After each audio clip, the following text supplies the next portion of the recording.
اعوذ باللہ من الشیطان اللعین الرجیم بسم اللہ الرحمن الرحیم الحمد للہ وکفا وسلام علی عبادہ الذین اصطفی. درود بھیجیے.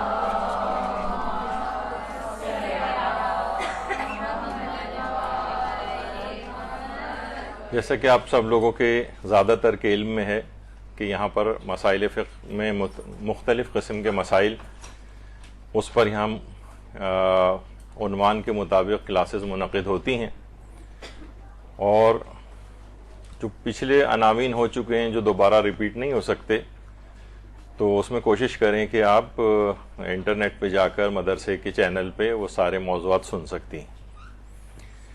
اب ایک مسئلہ ایک اور جو کہ الگ سے ہمیں اس کو ڈسکس کرنا پڑا، اور اس کے اندر بہت سارے ضمنی فقہی احکام آتے ہیں جو عام طور پر عمومی زندگی میں لوگ بہت زیادہ پوچھتے ہیں. اس میں ایک تو یہی ہے کہ خضاب لگانے کے فقہی احکام کیا ہیں اور مہندی لگانے کے فقہی احکام کیا ہیں.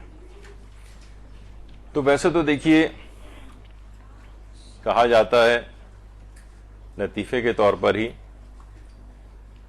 کہ بیوی اور خضاب اگر ایک دفعہ شروع ہو جائے تو پھر ساری زندگی ان سے پیچھے چھڑانا مشکل ہوتا ہے. یعنی خضاب لگانا ایک دفعہ سے انسان شروع ہو جائے تو پھر ہمیشہ ہی اس کو لگانا پڑتا ہے. اب اس کے جو فقہی احکام ہیں اس سے پہلے کچھ اس کے فوائد بھی بیان کر دیے جائیں. تو سب سے پہلا فائدہ تو وہی ہے کہ عطا جو مجھ کو ذرا سا خضاب ہو جائے پلٹ کر میرا بڑھاپا شباب ہو جائے. تو ایک تو وہی ہے کہ انسان اپنی ظاہری حالت میں تبدیلی لے کر آتا ہے اور بوڑھے سے جوان بن جاتا ہے. ایک تو فائدہ بہرحال یہ ہے. ثواب الاعمال و عقاب الاعمال شیخ صدوق کی کتاب ہے جس کا اردو ترجمہ بھی ہو چکا ہے. اس میں ایک روایت ہے ہمارے پیغمبر اکرم صلی اللہ علیہ وآلہ وسلم،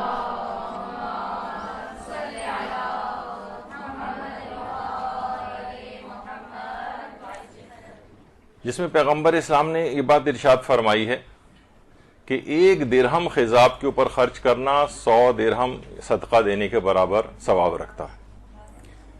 اور اس کے علاوہ بہت سارے جسمانی فوائد بھی ذکر ہوئے ہیں. اچھا اب دیکھیے جسمانی فوائد کا یہی ہے کہ ہمارے جو ڈاکٹر حضرات ہیں، جو سائنٹسٹ حضرات ہیں، یہ احادیث کے ان فوائد کے اوپر کچھ ریسرچ کریں، غور و فکر کریں. زیادہ تر افراد جو ذرا سا بھی وہ بن جاتے ہیں ذرا پڑھے لکھے دنیاوی اعتبار سے، تو وہ ان چیزوں کو بہت ہی حقارت آمیز طریقے سے ڈیل کرتے ہیں. بعض اوقات حدیثوں کا مذاق بھی اڑاتے ہیں، حالانکہ ریسرچ کرنی چاہیے کہ کیا ہے.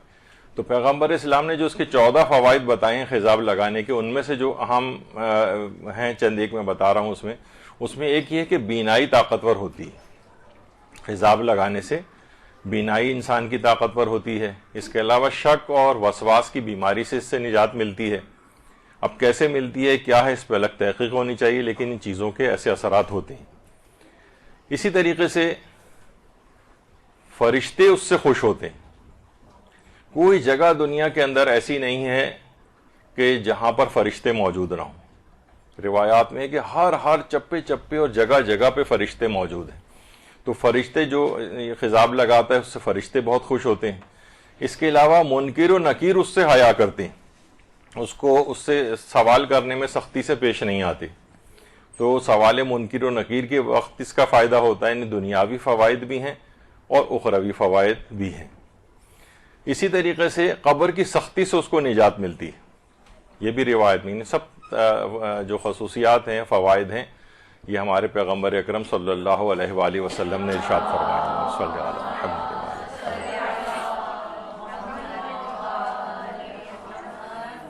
تو کتنے فوائد ہیں اس کے جو صرف اسی روایت کے اندر ذکر ہوئے ہیں. اسی طریقے سے ہمارے امام موسیٰ کاظم علیہ الصلوۃ والسلام، صلی اللہ علیہ محمد وآل محمد، انہوں نے بھی اس کے بہت فائدے نقل کیے. خاص طور پر جو جلدی امراض ہیں، 3 جلدی امراض، ان کے لیے امام نے کہا کہ خضاب لگانے سے وہ 3 امراض سے انسان کو نجات ملتی ہے. اس میں ایک تو یہی ہے برس کا مرض، ویٹیلیگو، پھل بیری جسے کہا جاتا ہے، اور اسکن کے اوپر جو وائٹ پیچز آ جاتے ہیں، اس کو نجات ملتی ہے خضاب لگانے سے. دوسرا امام نے فرمایا کہ جذام لیپروسی کا جو مرض ہے اس سے اس کو نجات ملتی. اور تیسرا یہ ہے کہ اگر جسم پر خارش وغیرہ ہو تو اس سے خارش سے بھی وہ محفوظ رہتا ہے. یعنی خضاب لگانے سے 3 فائدے جلدی امراض کے لحاظ سے خاص طور پر اس کو حاصل ہوتے ہیں. یہ ہمارے 7ویں امام کا قول ہے اس سلسلے میں. تو اور بھی بہت سارے فائدے ہوں گے یقیناً. اچھا، اب یہ سوال ایک چیز آتی ہے کہ عورتوں کے لیے خضاب لگانا زیادہ اہم ہے یا مردوں کے لحاظ سے اہم ہے؟ دیکھیے، اب تو بہت ہی جلدی نوجوانوں کی کچھ ایسی چیزیں ہو رہی ہیں کہ بہت جلدی ان کے بھی بال سفید ہو جاتے ہیں. خیر، تاریخ اسلام میں پیغمبر اسلام کے دادا حضرت عبد المطلب علیہ الصلوۃ والسلام، درود بھیجے اللہ صلی اللہ علیہ محمد.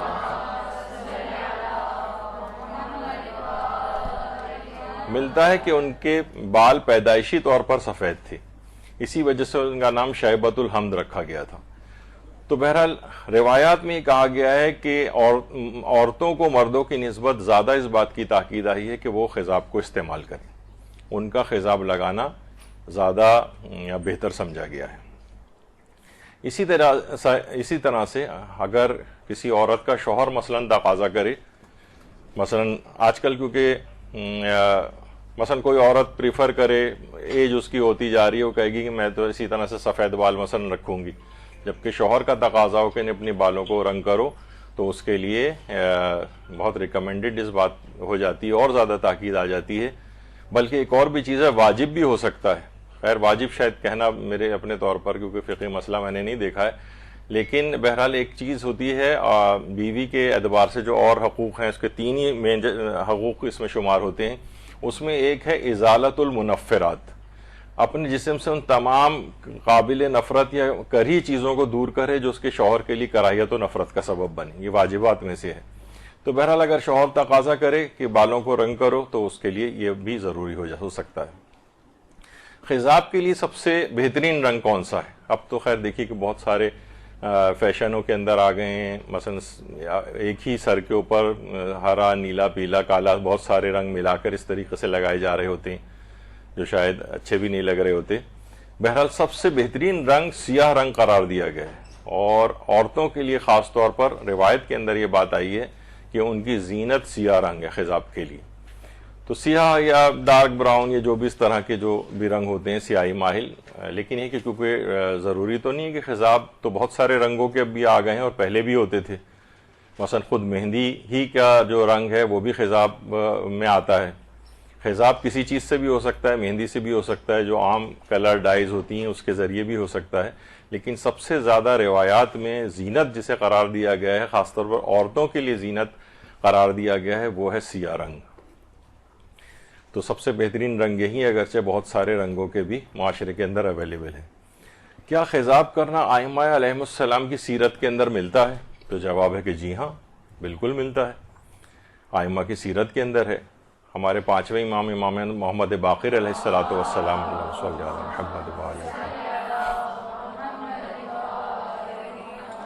ان کی بھی سیرت میں ملتا ہے. اچھا، ہاتھوں کے اوپر بھی جیسے مہندی کا لگانا، اچھا کسی رنگ لگانا کسی طور پر اسی کو خضاب کرنا کہا جاتا ہے. وہ سر پہ بھی ہو سکتا ہے، ہاتھوں کے اوپر بھی ہو سکتا ہے. تو 5ویں امام کی سیرت میں ملتا ہے کہ ان کے ہاتھ کی ہتھیلی کے اوپر مہندی کا ایک نشان بھی ہوا کرتا تھا. کیونکہ ہم خضاب اور مہندی دونوں کے اعتبار سے فقہی مسئلوں کو ملا کر بیان کر رہے ہیں، تو اس لحاظ سے. اور ہاں، ایک اور بھی اس کے اندر یہ ہے کہ اس زمانے میں عام لوگوں کے اعتبار سے بھی یہ چیز تھی. غالباً 6 امامی کا واقعہ ہے کہ ایک مرتبہ ایک شخص، امام کا ایک صحابی مدینے میں رہنے والا، وہ امام کے پاس آیا. تو امام نے دیکھا کہ اس کے ہاتھ پہ مہندی لگی ہوئی ہے، تو مردوں کے لحاظ سے. تو امام نے پوچھا کہ یہ مہندی کیسے ہے تمہارے ہاتھ پہ؟ تو اس نے کہا کہ مولا یہ کچھ ہی عرصے پہلے میری شادی ہوئی ہے اور اس کے لحاظ سے یہ میں نے مہندی ہاتھ میں لگائی تھی. تو یعنی امام نے اس استفسار کے لحاظ سے پوچھا. جب بھی علماء ایک چیز اور بھی بیان فرماتے ہیں، یہاں پر ایک اور نقطہ اس میں سے ہمارے استاد محترم نکالتے تھے، اور وہ فرماتے تھے کہ دیکھیں یعنی مدینہ میں رہنے والا، یعنی کہا جاتا ہے کہ مدینہ اس زمانے میں اتنا چھوٹا ہوتا تھا، بس یہ جتنا پورا یہ انچولی ہے اس میں پورا مدینہ شہر آ جائے، بس اتنا تھا مدینہ. اس وقت جو مسجد نبوی ہے اس میں پورا شہر مدینہ آ گیا ہے، یعنی اس کی جو بھی احاطہ ہے مسجد نبوی کا اطراف میں، بس پورا شہر مدینہ اسی کے اندر ہے. تو اتنا کلوز رہنے والا بھی اس نے، حیرت ہے کہ امام نے اس وقت ہمارے اعتبار سے تو کہا جاتا اور ہم کہتے کہ اتنا معاذ اللہ ایک ایسا شخص ہے کہ اس کی شادی ہوئی اور اس نے امام ہی کو مدعو نہیں کیا کہ امام پوچھ رہے ہیں کہ اچھا یہ تمہاری شادی ہوئی ہے. تو اس کا مطلب یہ سادہ شادیوں کو اتنا بنانا چاہیے کہ بہت کم افراد کے اندر یہ ان فریضوں سے تاکہ سادگی کے ساتھ یہ آسان بن سکیں, ورنہ ہر وقت انسان 1,000 2,000 افراد کی لسٹ تیار کر کے بیٹھا رہے تو وہ یہ سوچ کر ہی کتنی شادیاں ہماری ڈیلے ہوتی رہتی ہیں. تو بہرحال ہاتھوں پر اس انداز سے مہندی لگنا مردوں کے اندر بھی اس طور پر تھا. اور جابر بن عبداللہ انصاری سے روایت ہے کہ پیغمبر اسلام نے ایک دفعہ حضرت امیر المومنین علیہ الصلوۃ والسلام سے فرمایا, اللہم صلی علی محمد وعلی محمد, کہا اے علی میرے بعد تم خلیفہ ہو اور لیکن میرے بعد تم کو قتل کر دیا جائے گا اور تمہاری داڑھی تمہارے خون سے سیراب ہوگی, یعنی تمہاری داڑھی تمہارے خون سے خضاب ہوگی. تو اس کا مطلب ہے کہ داڑھی کے اوپر جو رنگ لگنا ہے, اور اس زمانے میں بھی رائج تھا, روایات میں ملتا ہے کہ جب سے پیغمبر اسلام کی بات حضرت امیر نے سنی تھی تو انہوں نے اس کے بعد سے اپنی داڑھی کو خضاب کرنا بند کر دیا تھا. کہا کہ اب پیغمبر اسلام نے فرمایا ہے کہ میری داڑھی میرے خون سے ہی خضاب ہوگی.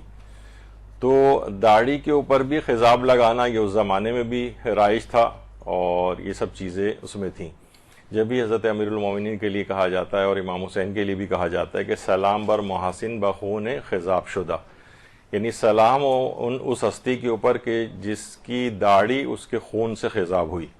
یہ حضرت امیر کے لیے بھی کہا جاتا ہے اور امام حسین علیہ السلام کے لیے بھی کہا جاتا ہے. اس کے علاوہ تاریخ کے اندر ہمیں ملتا ہے کہ علماء کے اندر بھی یہ مہندی لگانا, یعنی مردوں کے اعتبار سے بھی بات کر رہا ہوں, عورتوں کے لحاظ سے تو اپنی جگہ پر اس کی خصوصیت ہے ہی. شیخ صدوق کے متعلق ملتا ہے, آپ کو یاد ہوگا کہ کچھ ہی عرصے پہلے یہاں ناخنوں کے موضوع پر ایک درس لیا گیا تھا, تو اس کے اندر شیخ صدوق کا واقعہ بہت تفصیل کے ساتھ آیا تھا کہ 900 سال کے بعد جب شیخ صدوق کی قبر ظاہر ہوئی تھی تو پورا جسم ایز اٹ از ان کا ظاہر ہوا تھا, اور ان کے ناخنوں کے اوپر بھی مہندی کے نشانات تھے, اور ان کی داڑھی کے اوپر بھی مہندی کے نشانات اب بھی باقی تھے 900 سال کے بعد بھی. شیخ صدوق قم میں ان کی قبر مبارک ہے. محمد ابن باویہ قمی ہی ان کا نام تھا, قم کے رہنے والے تھے شیخ صدوق. آج بھی ان کا قبر اور مزار وہاں پر ہے. تو اتنے عرصے 900 سال کے بعد بھی, اور اس میں ناخن والے میں ہم نے بتایا تھا کہ ہاتھوں کے سارے ناخن کٹے ہوئے تھے, صرف ایک انگلی کا ناخن چھوڑا ہوا تھا, جو کہ اس حدیث پر عمل کرنے کی وجہ سے کہ کم سے کم جمعرات, شب جمعہ یا جمعے کے دن جو ہے وہ ناخن کاٹنے کا وہ ثواب حاصل کیا جائے, تو ایک ناخن کم سے کم انہوں نے چھوڑ دیا تھا. تو ان کی ناخنوں کے اوپر اور ان کی داڑھی کے اوپر بھی خضاب کے نشانات تھے, مہندی کے نشانات تھے. تو یہ اس زمانے سے رائج تھا. اور سورہ انفال کی جو آیت نمبر 60 ہے, وَأَعِدُّوا لَهُم مَّا اسْتَطَعْتُم مِّن قُوَّةٍ, اور تم سب ان کے مقابلے کے لیے امکانی قوت اور گھوڑوں کی صف بندی کا انتظام کرو. یعنی اس کے اندر سورہ انفال کے اندر مسلمانوں کو حکم دیا جا رہا ہے کہ اپنے آپ کو, اپنی امکانی قوت کو تم حاصل کرو, اور گھوڑوں کی صف یعنی وسائل جنگ بھی مہیا کرو غیر مسلمین سے جنگ اور جہاد کے سلسلے میں. اور یہ جو امکانی قوت, اس سے مراد امام معصوم نے فرمایا کہ سیاہ رنگ کا خضاب بھی اس کے اندر شامل ہے. یعنی اگر دشمن یہ دیکھے گا کہ اس میں سفید داڑھیوں والے اور سفید بالوں والے مخالف لشکر کے اندر موجود ہیں تو ان کا حوصلہ بڑھے گا. تو جو بوڑھے افراد بھی ہیں اس میں خضاب لگا کے اپنے بالوں کو اور داڑھی کے رنگ کو کالا کریں, تاکہ دشمن جو ہے اس سے کوئی قوت حاصل نہ کرے اور اس کا مورل جو ہے وہ بلند نہ ہو. تو قرآن کی اس آیت کے جو تفسیر کا آئی ہے کہ مَسْتَطَعْتُم مِّن قُوَّةٍ, یعنی جتنی بھی امکانی قوت ہو اس کو تم بروئے کار لاؤ. اس کے اندر کالے رنگ کا خضاب بھی شامل ہے, تاکہ دشمن یہ نہ دیکھے کہ یہ تو سب بوڑھے افراد ہیں, ان کو تو ہرانا کوئی مشکل بات نہیں. تو یہ اتنی اس کی اس لحاظ سے بھی اہمیت ہے. اچھا, بعض روایات میں خضاب لگانے کی مذمت بھی آئی ہے. بہت سے لوگ انٹرنیٹ وغیرہ پہ یہ والی حدیث بھی شیئر کرتے ہیں. تو یہ اس زمان دیکھا جاتا ہے, دیکھیے تاریخ سے بھی واقفیت ضروری ہونی چاہیے. اور یہ آج کل جو ایک فتنہ پھیل گیا ہے نوجوانوں کا, بس وہ جاتے ہیں حدیث کو دیکھتے ہیں اور اس کو پھیلانا شروع کر دیتے ہیں اور اپنا نظریہ اس پہ بناتے ہیں. ہر چیز کا, ہر روایت کا بھی ایک بیک گراؤنڈ ہے. روایت میں معصومین نے یہ چیز بھی ارشاد فرمائی ہے, یعنی بہرحال روایات کے اندر یہ چیز آئی ہے کہ وہ جس زمانے میں جس کی مذمت بیان کی گئی ہے وہ خاص وہ زمانہ تھا جب پیغمبر اکرم صلی اللہ علیہ وآلہ وسلم کی شہادت واقع ہوئی تھی. اللہم صلی علی محمد و آل محمد.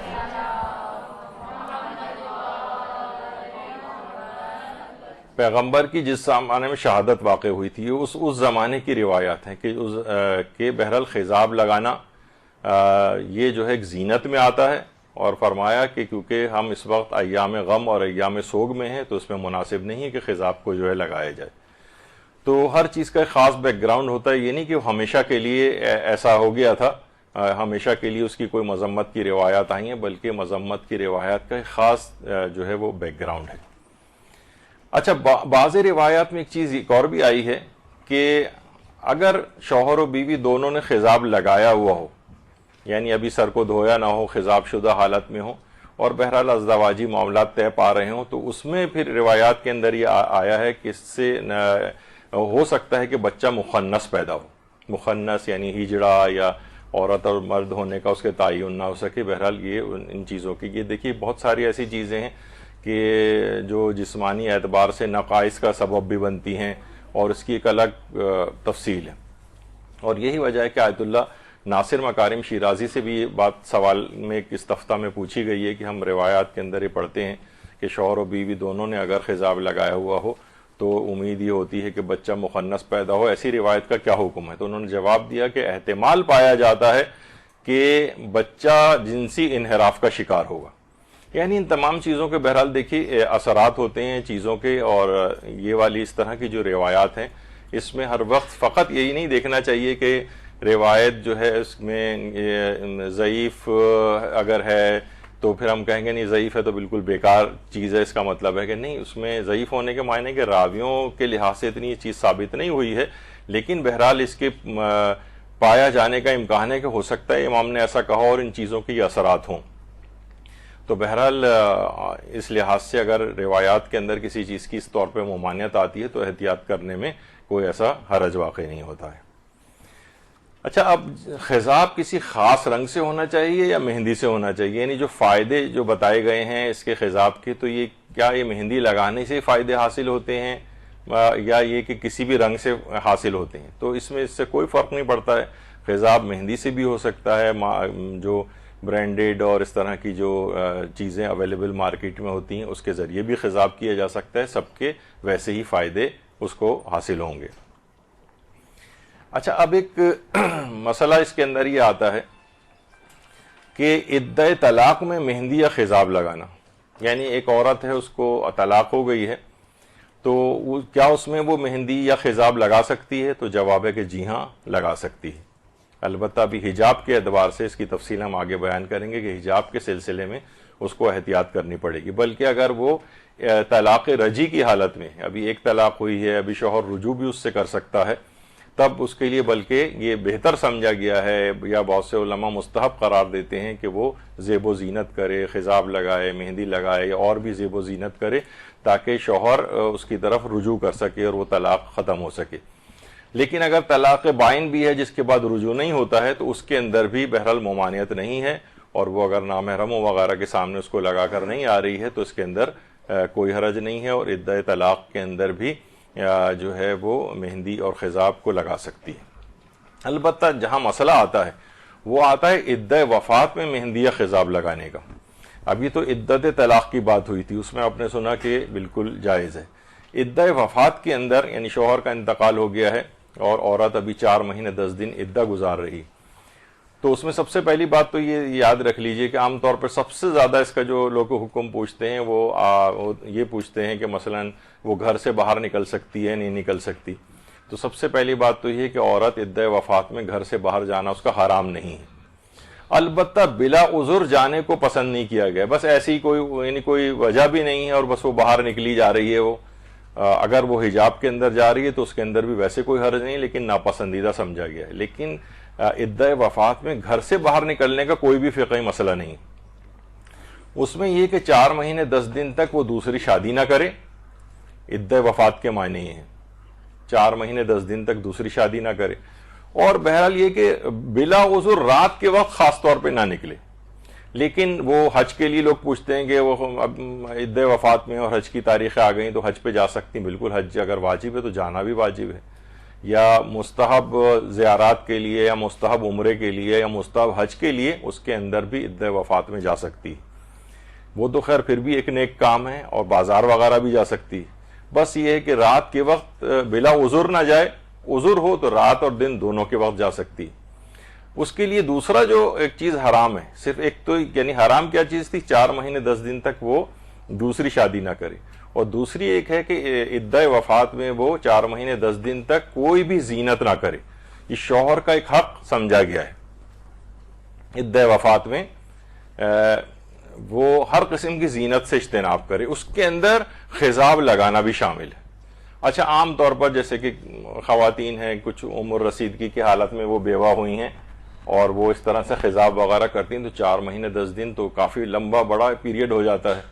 1-2 مہینے بعد ہی خضاب کی عام طور پہ ضرورت پیش آتی ہے, تو وہ ان کو پھر ذرا برا لگتا ہے. بہت زیادہ سوالات آتے ہیں کہ اور کوئی ہم نامحرم کے سامنے بھی نہیں جا رہے, ہم گھر میں ہی رہیں گے, ہم سر کو بھی چھپا کر رہیں گے, لیکن یہ کہ ہمیں خضاب کرنے کی اجازت. تو جواب ہے کہ جی نہیں, خضاب لگانا اس کے لیے حرام ہے, مہندی لگانا اس کے لیے حرام ہے, زیب و زینت کرنا اس کے لیے حرام ہے. حتیٰ کہ بھڑکیلے رنگ کے رنگدار جو کپڑے ہوتے ہیں, سرخ رنگ وغیرہ کے, جو کہ معاشرے میں ذرا اس طرح کے بھڑکیلے رنگ شمار کیے جاتے ہیں, ایسے لباس بھی پہننا اس کے لیے حرام ہے.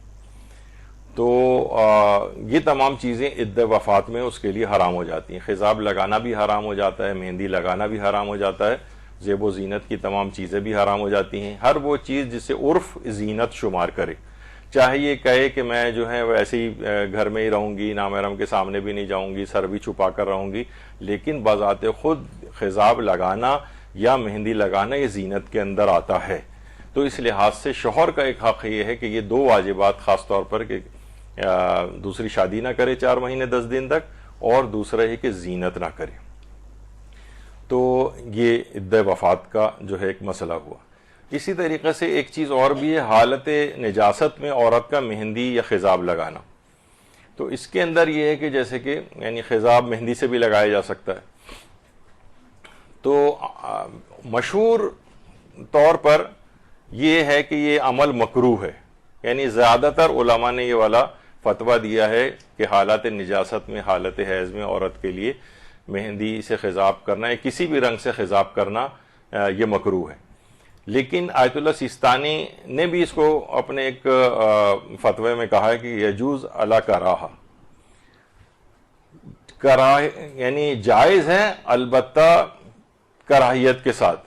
لیکن اور بھی سوالات ان سے پوچھے گئے تو اس میں آیت اللہ سیستانی نے فرمایا جائز ہے, اگرچہ بعض فقہا نے اس کو مکروہ قرار دیا ہے.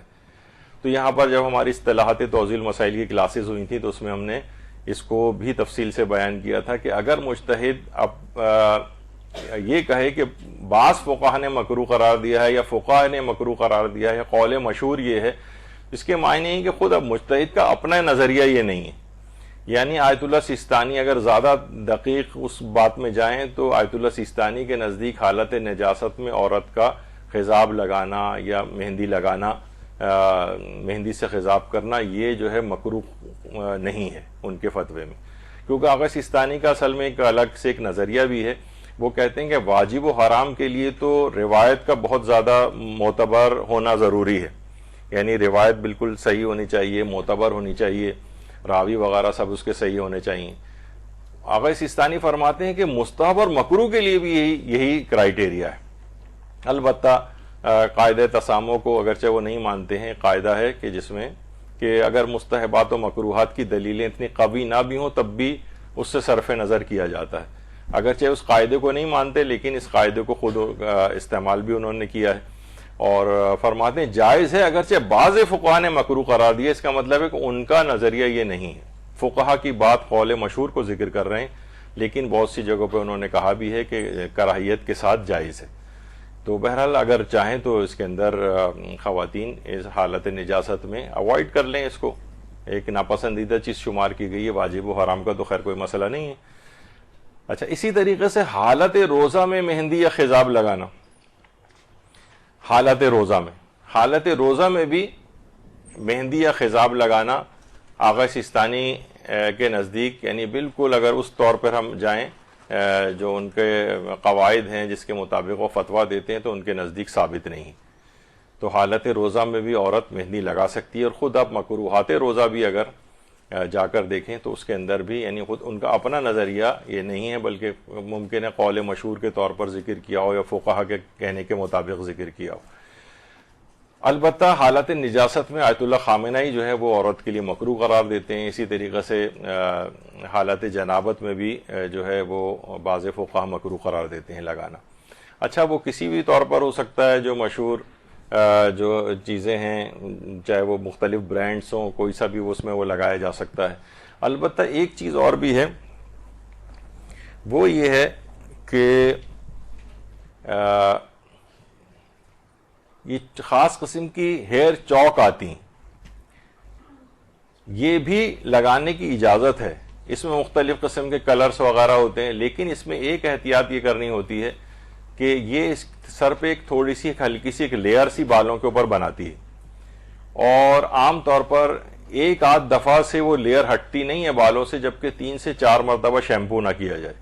یعنی اس کا مطلب ہے کہ اگر ایک دفعہ بھی کسی نے ہیئر چوک وغیرہ استعمال کی اور ایک دفعہ فقط شیمپو کر کے دھویا ہے تو اس کا مطلب یہ, اور غسل وغیرہ اس کے بعد کرنے کی اس کو ضرورت پیش آ رہی ہے, کوئی بھی واجب غسل وغیرہ, تو وہ جب تک کہ کئی دفعہ شیمپو نہ کیا جائے وہ بالوں پر سے وہ لیئر ہٹتی نہیں, اور یا کھال کے اوپر بھی لگ جاتی ہے. تو بہرحال یا مثلا اگر سر کا مسا, اگر کوئی شخص اس کو لگانے کے بعد سر کا مسا کر رہا ہے تو سر کے مسا کے اوپر بھی سمجھے ایک لیئر آ جائے گی, اور بالوں تک یا کھال کی جو سر کے جو بالوں کی جڑ ہے وہاں تک اس کا ہاتھ نہیں پہنچے گا, اور ایک لیئر سی اس کے اوپر آ جائے گی. تو اس طرح کی جو ہیئر چوکس آتی ہیں ان کے استعمال کے اندر اس کا خیال رکھا جائے کہ اچھی طرح سے شیمپو کر کے 3 سے 4 مرتبہ وہ ہٹایا جائے تاکہ سر کے بالوں کے مسا صحیح ہو سکے. اور یہ ہے کہ اگر وہ جڑ وغیرہ کے اوپر بھی بالوں کی لگا ہوا ہے تو کم سے کم پھر غسل وغیرہ کے اندر کوئی مسئلہ نہ ہو. اسی طریقے سے کچھ جیلز بھی آتے ہیں, کیونکہ دیکھیے اب ہم یہ تمام چیزیں جو اس طرح سے سر پہ لگائی جاتی ہیں اور وہ رکاوٹ کسی طور پر بن رہی ہوتی ہیں تو وہاں یہ اور زیادہ تھک ہوتی ہے, تو اس کے اندر بھی اس بات کی ضرورت ہوتی ہے کہ اس کو اچھی طریقے سے ہٹایا جائے تاکہ وضو اور غسل میں, مسا میں یا غسل کا پانی پہنچنے میں کوئی رکاوٹ نہ ہو. نوجوانوں کے اندر یہ خاص طور پر کافی مقبول ہے, یہ ہیئر جیلز وغیرہ وہ یہ لگاتے ہیں, اور اس کے اندر بھی یہ دیکھا جائے کہ ظاہر ہے اس کو لگانے کے بعد اگر مسا کریں گے تو ایک خاص لیئر اس کے اوپر آ جائے گی جو کہ سر کے بالوں تک مسا کا پانی پہنچنے میں رکاوٹ بنے گی, یا سر کی جو بالوں کی جڑ ہے یا جلد ہے اس تک پانی نہیں پہنچے گا تو مسا بھی ٹھیک نہیں ہوگا. تو کم سے کم 1 انگلی کی مقدار کے برابر, چاہے پورے سر کے اندر اس طرح سے لگا ہوا ہو, لیکن 1 انگلی کی مقدار کے برابر لمبائی چوڑائی میں جس پر مسا کرنا جتنا ریکمینڈڈ ہے. یہ ظاہر ہے پورے سر کا مسا کرنا تو واجب نہیں ہے, 1 انگلی سے بھی سر کا مسا ہو جاتا ہے, تو 1 انگلی کی مقدار کے برابر اچھی طرح سے صاف کر لیا جائے اور پھر اس کے اوپر مسا کیا جائے. اچھا, یہی وجہ ہے کہ آیت اللہ سیستانی سے پوچھا گیا جو ان کی آفیشیل ویب سائٹ پہ بھی ہے کہ بالوں میں جیل لگانے کا کیا حکم ہے, تو انہوں نے فرمایا کوئی حرج نہیں ہے مگر یہ کہ وضو میں مانے نہ ہو. مانے ہونے کی صورت میں مسا کے لیے برطرف کرنا ضروری ہے, یعنی اگر رکاوٹ بن رہی ہے تو یہ برطرف کرنا پڑے گا اور ہٹانا پڑے گا اس کو. اچھا, یہی ایک مسئلہ اس کے اندر بھی آتا ہے اور وہ ہے سر کے بالوں میں تیل لگانے کا.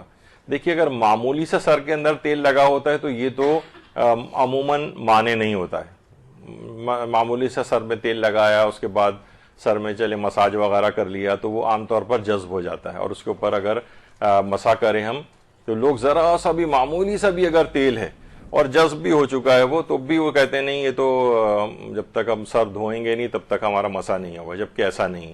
ہاں, اتنا زیادہ پوری آپ نے کپ انڈیلا ہوا ہے سر کے اندر اور پورا اس طرح سے آ گیا ہے کہ آپ کا مسے کا پانی جو ہے وہ سر کے بالوں تک یا بالوں کی جڑ تک نہیں پہنچ پا رہا ہے, تو پھر 1 انگلی کی مقدار کے برابر کسی بھی ٹیشو پیپر سے یا کسی کپڑے سے صاف کر لیا جائے اور 1 انگلی اس جگہ کے اوپر اس پہ مسا کر لیا جائے. پورے سر سے تیل کو ہٹانا بھی ضروری نہیں ہے, اور معمولی تیل لگا ہو تو اس کے اندر بھی کبھی کوئی حرج واقع نہیں ہوتا ہے. اچھا, اسی طریقے سے کہ چہرے پر جو موجود چکنائی وغیرہ آ جاتی ہے, یہ بیچ میں کچھ ضمنی بھی چیزیں آ رہی ہیں، پھر الگ سے کہاں یہ چیزیں بیان ہوں گی، تو اس میں بھی آیت اللہ سیستانی فرماتے ہیں کہ چہرے پر موجود طبعی چکنائی، جو نیچرل ایک آئل نکل رہا ہے آپ کے چہرے سے، یہ وضو میں رکاوٹ شمار نہیں ہوتی ہے. البتہ اگر وہ چکنائی بالفرض وضو کا پانی کھال تک پہنچنے میں رکاوٹ ہو تو پھر لازم ہے کہ پہلے اسے دور کیا جائے. یعنی اگر اتنی زیادہ چکنائی ہے، کوئی اب نارمل جو اس کے جو گلینڈز ہوتے ہیں جس سے یہ آئل سیکریٹ ہوتا ہے، کوئی ایسی بیماری ہے، کچھ ہے جو ایک لیئر پوری بنا رہا ہے، یعنی اب چہرے پر پانی پہنچ ہی نہیں رہا بلکہ وہ چکنائی پہ سے ہوتا ہوا گزر رہا ہے اور پانی کھال تک نہیں پہنچ پا رہا ہے، پھر تو کہہ رہے ہیں کہ اب آپ پہلے چہرے سے چکنائی کو صاف کریں. لیکن عام طور پر فطری طور پر نارملی جو چہرے سے چکنائی وغیرہ یا آئلی اسکن بھی کسی کی ہوتی ہے اور چکنائی نکلتی ہے تو یہ وضو کے اندر کوئی رکاوٹ شمار نہیں ہوتی اور وضو سے پہلے اس کو ہٹانا کوئی ضروری نہیں ہوتا ہے. تو چہرے پر موجود جو طبعی چکنائی ہے، نیچرل جو آئلی اسکن ہے کسی کی، تو پھر اس سے کوئی فرق نہیں پڑتا ہے. اچھا، اب عورتیں اگر ہاتھوں میں ان کے مہندی لگی ہوئی ہو، عام طور پر عید وغیرہ میں یا دلہن عام طور پر جو مہندی وغیرہ لگاتی ہے تو اس کے ساتھ یہ مسئلہ پیش آتا ہے. دیکھیے، عورتوں کے ہاتھ میں اگر مہندی لگی ہو تو حجاب کا کیا حکم ہے؟ حجاب سے مراد یعنی ہاتھوں میں اس کے مہندی لگی ہوئی ہے، پاؤں کی بھی بات آئے گی. ایک تو یہ ہوتا ہے کہ پورا ہاتھ ہی مہندی سے بھرا ہوا ہے. عام طور پر سوچا جاتا ہے بھائی بہت زیادہ مہندی لگی ہو تو یہ زینت میں آتی ہے، وہ تو خیر آتی ہی ہے.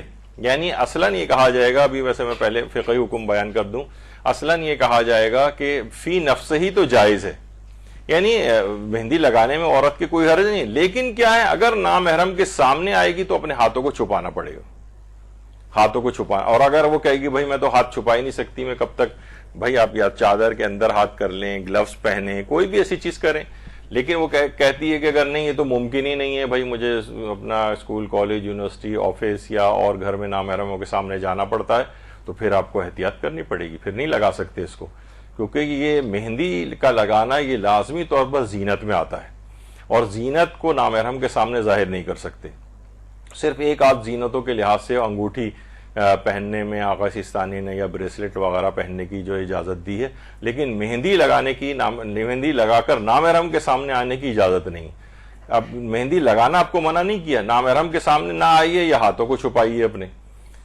اچھا، یہ تو ہوتا ہے کہ پورے ہاتھ یا ہاتھوں کی پشت کے اوپر بھی لگی ہوئی ہے. اگر اتنی معمولی سے بھی گول، جیسے مہندی سے بڑی بوڑھیاں بھی بعض اوقات اپنی ہاتھ کی ہتھیلی کے اوپر لگا لیا کرتی تھیں کبھی، تو وہ اچھا، بوڑھی خواتین کے اعتبار سے بھی ایک ہے کہ بوڑھی خواتین پر سے پردہ ساقط ہو جاتا ہے، یعنی اگر انہوں نے سر کے بال کھولے ہوئے ہیں، گردن اور کلائیاں کچھ ان کی ظاہر ہوئی ہوئی ہیں، لیکن اس میں بھی شرط یہ ہے کہ بوڑھی عورت زینت نہ کی ہوئی ہو.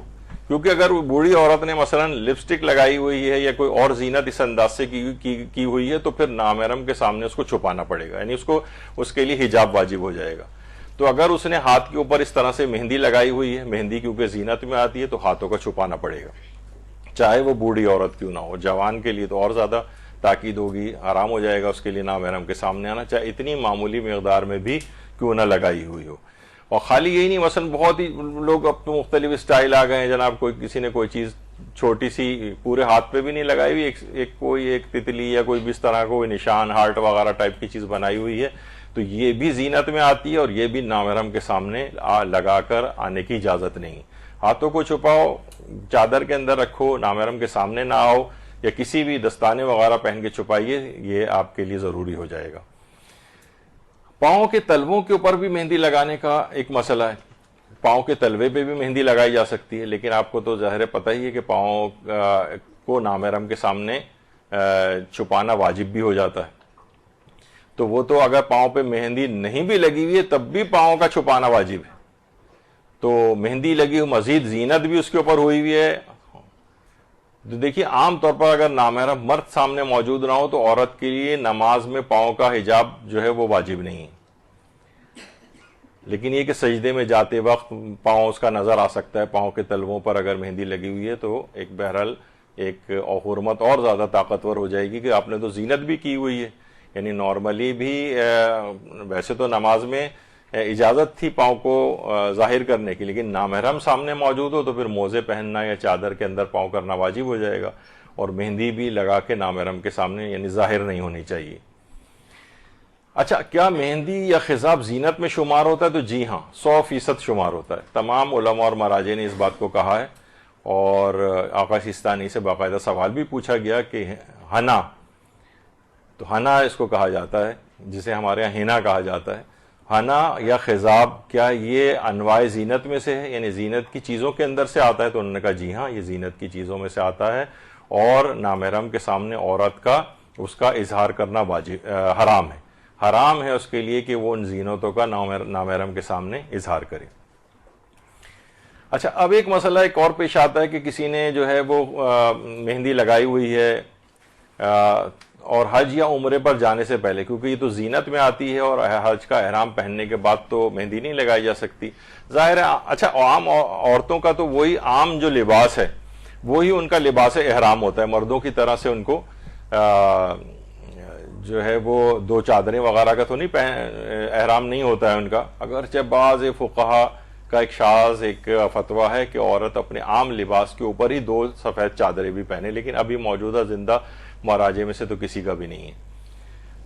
تو حج یا عمرے کا احرام پہننے سے پہلے اگر اس نے مہندی لگائی ہوئی ہے اور اس کا اثر حج و عمرہ کے احرام کے بعد بھی باقی رہے گا، ظاہر ہے اس نے مثلا ہفتے 15 دن پہلے یا 1 مہینہ پہلے مہندی لگائی تھی، اس کا نشان ہاتھ کے اوپر ابھی بھی باقی ہے، تو پھر کیا ہے کہ حج و عمرے کے احرام پر تو اس سے فرق نہیں پڑے گا. وجہ اس کی ہے کہ اس نے یہ احرام پہننے سے پہلے لگائی تھی، اس کا اثر ابھی تک باقی ہے، لیکن اس کے لیے پھر یہ ضروری ہو جائے گا کہ وہ اپنے ہاتھوں کو نامحرموں سے چھپائے، چادر کے اندر رکھے، نامحرم کے سامنے وہاں پر ظاہر نہ ہونے دے کسی کو. تو بہرحال یہ حجاب کے اعتبار سے اس کے اندر ایک مسئلہ ہوگا، حج و عمرہ کے اعتبار سے مسئلہ نہیں ہوگا کہ زینت نہیں کر سکتی. اور عورت کے لیے تو بہرحال ایک یہ ہے کہ عمومی طور پر ویسے جو زیورات بھی عورت کے لیے ویسے تو زینت کے لیے تو زیورات نہیں پہن سکتی ہے وہ، لیکن جو عام طور پر بالکل ایک عمومی زندگی میں جس کا زینت سے تعلق نہیں ہے اور عورتیں عموماً پہنتی ہی ہیں، مثلا ناک کی لونگ انہوں نے پہنی ہوئی ہے، زینت چاہے وہ زینت کی ان کی نیت نہ بھی ہو، یا گلے میں مثلا کوئی ایک چین ٹائپ کی انہوں نے جو ہے وہ پہنی ہوئی ہے، وہ تو ظاہر بھی نہیں ہوتی ہے، کیونکہ اگر اس طرح کی جو معمول کے جو زیورات ہیں پھر اس کے لیے ضروری ہو جائے گا کہ حالت احرام میں ان کو اپنے محرم مردوں سے بھی چھپائے، یہ ایک حکم آ جاتا ہے.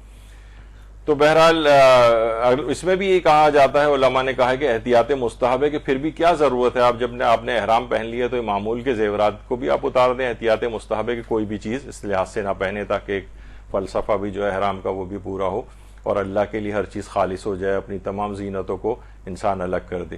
تو حج و عمرے کا احرام پہننے سے پہلے اگر مہندی اس نے لگائی ہوئی اور اس کا اثر احرام کے بعد بھی اگر باقی ہے تو اس میں کوئی حرج تو نہیں ہے، لیکن یہ کہ اگر اس کو ایسا پروگرام ہو، ظاہر ہے حج و عمرے کے تیاریاں تو بہت پہلے سے ہو جاتی ہیں، تو اس بات کو میک شور کر لیں کہ یہ اتنے دن پہلے لگائی جائے کہ اس کا پھر اثر بعد تک باقی نہ رہے.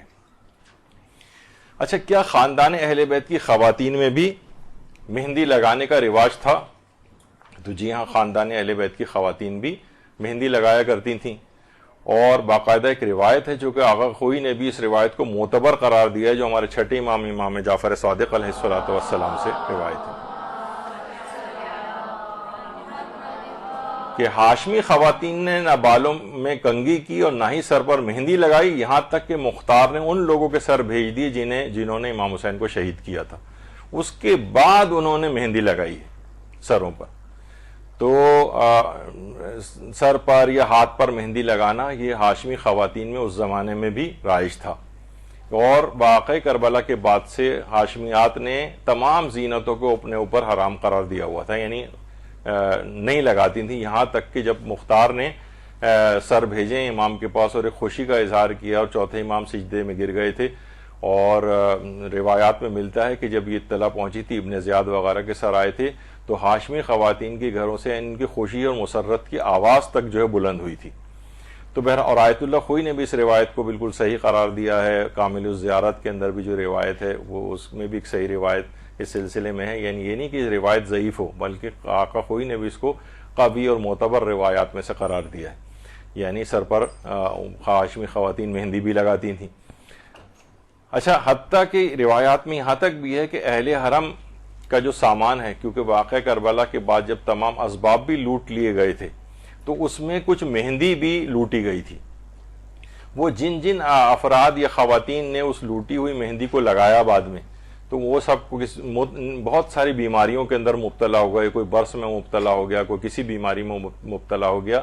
تو وہ تو خیر اپنی جگہ یہ ہے کہ ان کے اوپر ایک عذاب یا اس طور پہ کہ ان اسباب کو جو انہوں نے لوٹا تھا اہل حرم کے، اس سے یعنی ان کو کیا کیا نقصانات ہوئے. لیکن ایک یہ بھی ہے کہ بہرحال اس میں بھی کیونکہ کچھ پتہ نہیں تھا کہ اس میں کتنا واقعہ لگے، کئی مہینوں پہلے سے ہی وہ خاندان اہل بیت جو ہے وہاں سے مدینے سے روانہ ہو چکا تھا، تو اسباب کے اندر مہندی وغیرہ بھی ان کے سامان کے اندر موجود تھی جسے بعد میں لوٹا گیا. اچھا، بالوں پر اگر مہندی کا رنگ چڑھا ہوا ہو تو پھر ایک سوال یہ ہے کہ اس پہ وضو غسل کا کیا حکم ہے. بہت زیادہ خواتین یہ مسئلہ پوچھتی ہیں اور یہ مسئلہ لوگوں کو ابھی تک کلیئر نہیں ہے کہ دیکھیے مہندی کا جو رنگ ہے یہ رکاوٹ شمار نہیں ہوتا ہے وضو اور غسل میں. یعنی جو رنگ آیا ہے یہ کوئی ایسا لیئر نہیں بنا رہا ہے، یہ کوئی ایسی چیز اس کے ساتھ نہیں ہے. رنگ جو ہے یہ رکاوٹ شمار نہیں ہوتا ہے پانی کو پہنچنے میں. تو بالوں پر اگر مہندی لگی ہوئی ہے اور پھر وہ خواتین کہتی ہیں کہ مثلا ہمیں اس کے بعد واجب غسل کرنا ہے، تو وہ مہندی بھی نہیں لگاتی ہیں کیونکہ پھر وہ سوچتی ہیں کہ پھر ہمارا غسل صحیح نہیں ہوگا. تو ایسا کچھ نہیں ہے. بالوں پر مہندی کا رنگ جو ہے یہ صرف جو رنگ ہے اور یہ کوئی لیئر نہیں بناتا ہے اس کے اوپر، تو لہٰذا اس سے وضو بھی ٹھیک ہو جاتا ہے اور غسل بھی ٹھیک ہو جاتا ہے. اچھا، ایک مسئلہ آتا ہے کیمیکل مہندی کا. کیمیکل مہندی کیا یہ وضو میں رکاوٹ بنتی ہے؟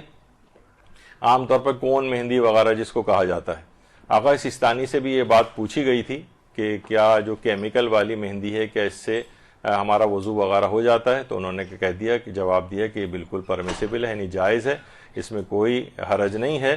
اور یہ جو ہے وضو میں یا غسل میں پانی کے پہنچنے میں رکاوٹ بھی نہیں بنتا ہے. یہ باقاعدہ ان سے اس لحاظ سے یہ چیز پوچھی گئی ہے. اچھا، اسی طرح سے یہ آیت اللہ سستانی سے ایک سوال اور پوچھا گیا کہ جو آج کل بازار سے کیمیکل والی مہندی ملتی ہے اس کے لگانے میں وضو اور غسل کا کیا حکم ہے؟ وہ مہندی ایسی ہوتی ہے کہ جب اترتی ہے تو چھلکے کے ساتھ اترتی ہے، اس سے وضو ہو جاتا ہے یا نہیں؟ یا اس قسم کی مہندی لگانے میں کوئی حرج ہے؟ تو اس میں پھر یہ جواب وہاں سے آیا کہ اگر احتمال دارت کے معنی رسیدہ نے آپ باشد باید برطرف شود، یعنی اگر اس بات کا احتمال ہو کہ پانی کے پہنچنے میں رکاوٹ بن رہا ہے تو پھر اس کو ہٹانا چاہیے. لیکن یہ انہوں نے مکلفی کی ذمہ داری قرار دی کہ آپ خود ہی دیکھیں کہ پانی کے پہنچنے میں رکاوٹ ہے یا نہیں. تو ویسے تو ہر شخص کے اپنے اس کے اوپر ہے یہ. اور ایک استفتاء جو آپ نے اس سے پہلے سنا، انہوں نے کہا کہ یہ اس میں کہا کہ نہیں یہ بالکل جائز ہے، کوئی حرج نہیں ہے اور رکاوٹ بھی نہیں بنتا ہے. لیکن بہرحال اس کے اندر یہ ہے کہ دیکھیے اس میں جو ہے ہوتا یہ ہے کہ جو عام طور پر جو چھلکے سے اترتے ہیں ہاتھ کے اوپر جو کھال اترتی ہے، تو خواتین کہتی ہیں دیکھیے اس کے بعد کھال اتر رہی ہے.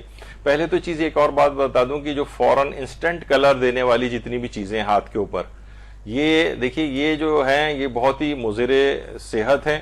اور یہ جو جتنی جلدی ہاتھ کے اوپر جو کلر آئے گا اس کا مطلب ہے اس میں بہت سارے کارسینوجنز شامل ہوتے ہیں، یعنی کینسر پروڈیوسنگ کیمیکلز وغیرہ جو اتنی انسٹنٹ کلر ہاتھ کے اوپر دیتے ہیں. تو اتنی بہت زیادہ جلدی والا کرنے کی ضرورت نہیں ہے. آپ سیف تلاش کریں کہ ہاتھوں کے اوپر جو اتنی جلدی اثر ڈالنے والی چیزیں یہ آپ کی صحت کے لیے بھی نقصان دہ ہو سکتی ہیں. اچھا، بہرحال اس میں یہ ہوتا ہے کہ بہرحال وہ جو انسٹنٹ کلر دے بھی رہی ہیں تو وہ یہ ہوتا ہے کہ ہاتھوں کی جو محققین ہیں اس میں جنہوں نے کافی ریسرچ کی ہے وہ کہتے ہیں کہ اصلاً یہ مہندی کی لیئر نہیں ہے. لوگ خواتین کہتی ہیں کہ اگر یہ لگ گیا تو دیکھیے بعد میں بھی لیئرز میں اتر رہی ہے تو اس کا مطلب لیئر بنا رہی ہے. نہیں، ہوتا یہ ہے کہ یہ ہاتھوں کی جو کھال کی لیئرز ہیں یہ اتر رہی ہیں، یہ مہندی نہیں اتر رہی ہے. مہندی تو ظاہر ہے نیچے کی تمام لیئرز تک جو ہے وہ پہنچی ہوئی ہے. ایک لیئر اتر گئی تو نیچے دوسری لیئر موجود ہے، ایک دوسری لیئر اتر گئی تو تیسری لیئر موجود ہے. تو بہرحال اس طریقے سے ہاتھوں کی جو لیئرز بنتی ہیں اور اترتی ہیں اس کے اوپر بھی وہ رنگ آیا ہوا ہوتا ہے. تو وہ رنگ ہی ہے، وہ ہاتھوں کے اوپر اس نے کوٹنگ نہیں کی ہوئی ہے. تو کیمیکل مہندی اس لحاظ سے اگر ہاتھوں کے اوپر لگی ہوئی بھی ہے تو اس سے وضو اور غسل پر فرق نہیں پڑتا. جس کو اس بات پر اطمینان ہے وہ اس پہ عمل کر سکتی ہیں، اطمینان نہیں ہے تو آپ خوب چھڑائیے، تمام طریقہ کار پہ عمل کریں اس کے. لیکن بہرحال عام طور پر یہ ہوتا ہے کیونکہ دیکھیے اسکن جو ہے ہماری ہاتھوں کی تو یہ اس کی کئی لیئرز کے اوپر یہ مشتمل ہوتی ہے، ایپیڈرمس، پھر ڈرمس اور پھر سبکوٹینیس لیئر، پھر کنیکٹیو ٹیشو کی ایک لیئر ہوتی ہے اور اس طرح سے ایک لیئر ہے. اگر آپ اس کا اسٹرکچر بھی دیکھیں, ایک لیئر کے بعد دوسری تیسری لیئر, اور بعض اوقات تو ایک ہی اس کے اندر ڈرمس جو ایک لیئر ہوتی ہے اس کے اندر بھی 5 قسم کی اور لیئرز ہوتی ہیں, جو کہ بہرحال تو اس لحاظ سے ہاتھوں کی یہ لیئرز اوپر سے اترتی رہتی ہیں. وہ کھال کی لیئرز ہیں, وہ مہندی کی لیئرز نہیں ہیں. یہ دماغ میں رہے, اس لحاظ سے اس میں کوئی ممانعت والی بات نہیں ہے. تو بہرحال پھر کوشش یہ کریں کہ مہندی جمیلہ مہندی جو ہے بس یہی اسی کے اوپر اکتفا کیجیے آپ. یہ سیف اینڈ ساؤنڈ بھی ہے اور یہ ایسا کوئی لیئر وغیرہ کا بھی مسئلہ نہیں ہے. اچھا, بہت سی خواتین تو یہ بہت ناراض ہونے لگتی ہیں. اچھا جمیلہ مہندی, یا مثلا ہمارے استاد محترم کہنے لگے خواتین تو باقاعدہ اس کو گالی کی طرح سے بھی سمجھتی ہیں. زمانے میں یہ ہوتا ہے کہ جناب جب حج و عمرے پہ جا رہے ہوتے ہیں تو وہ کہتے ہیں کہ بھائی خوشبودار صابن بھی استعمال نہیں کیا جا سکتا اس میں. تو کہتی ہیں پھر مولانا صاحب پھر ہم کون سا صابن استعمال کریں؟ کہ ہم کہتے, وہ مولانا فرماتے ہیں کہتے ہیں ہم کہتے ہیں کہ آپ لائف بوائے استعمال کریں.